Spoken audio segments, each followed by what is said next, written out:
સુરત કે જ્યાં લિંબાયત મીઠી ખાડીના 3 દિવસ બાદ ઓસર્યા પાણી, મીઠી ખાડીના પૂરના પાણી ઓસરતા ગંદકી અને કિચડનું સામ્રાજ્ય હવે જોવા મળી રહ્યું છે।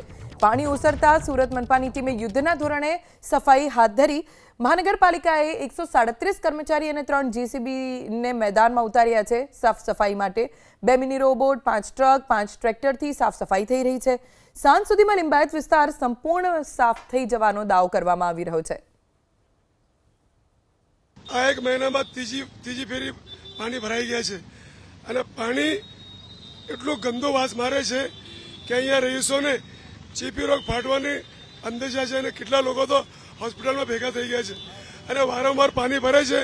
એના કારણે અહીંના રહીશોને રહેવાની ખૂબ જ તકલીફના વારા આવી જાય છે અને સરકાર પ્રશાસન અમારી શોધ લેતી નથી અને વાલક ખાડી અને વરાછા ખાડી જે મીઠી ખાડીમાં એ લોકો ડાયવર્ટ કર્યા 2018માં ત્યારથી અમારી હાલત થઈ ગઈ છે અને હાલમાં 3 ફેરી પાણી ભરી ગયા છે। એના લીધે ઘરના ઘર વકરી અને કેશ ડોલ જે સરકાર આપેલી છે 6800 રૂપિયા એ પૂરતો નથી।